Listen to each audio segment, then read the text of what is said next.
हेर्न सक्नुहुन्छ साथीहरू निङ्गो लिएर आएको छु आज चाहिँ मैले। अनि हामी चाहिँ निङ्गो खोज्छौँ भनेर गएको थिएनौँ हो। ट्रेनले गाई मारेछ नि त, त्यही हेर्नु गएको थियौँ। दुईवटा मारेछ गाई र बाछा। कसको पनि साथीहरू यस्तो राम्रो बाछा रहेछ, मार्दैछ हो ट्रेनले। एकेबारे मृत्यु डेड बडी भएछ नि त।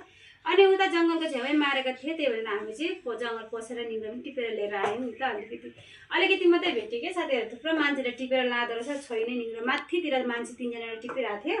अनि हामी चाहिँ यता तल अलिकति टिपेर लिएर आयौँ। अनि यता चिप्ले साग पनि लिएर आएको छु साथीहरू। अस्ति पनि टिप्छु भनेर चाहिँ टिपाइ भएन, अनि अहिले चाहिँ टिपेर लिएर आएको। हामी चाहिँ यसलाई चिप्ले साग भनेर चिन्छौँ है। हजुरहरू चाहिँ के नामले चिन्नुहुन्छ कमेन्ट गरेर गर्नु होला। त्यो चाहिँ एकदम चिप्लो हुन्छ खानुमा। बोइल गरेर यसलाई चाहिँ फिर्किनी मारेर चाहिँ दाल झानी जस्तो पकाउनुपर्छ कि लसुन 5 फोरनहरू खर्सानीहरू पड्काएर।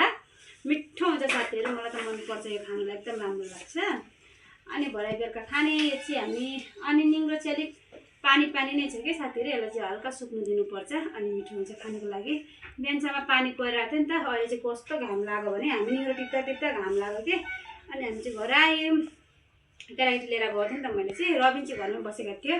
अनि यता मेरो छोराको साथी पनि आएको छ सियान, यता आऊ न आन्टीको भिडियोमा हाई गर। उसलाई गरम भयो अरे। गरम हुनुको कारण हेर्नु सक्नुहुन्छ त साथीहरू, कति किलो झऱ्यो तिमी भन्देऊ त।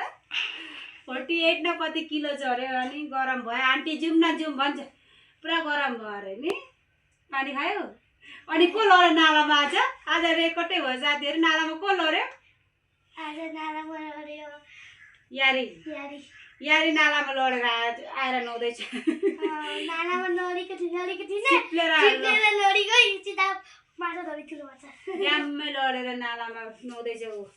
पुरा गर्दैछ, अस्ति नै दिदी लडेको थियो नि भन्दै भएर उही नि लडेको साथीहरू।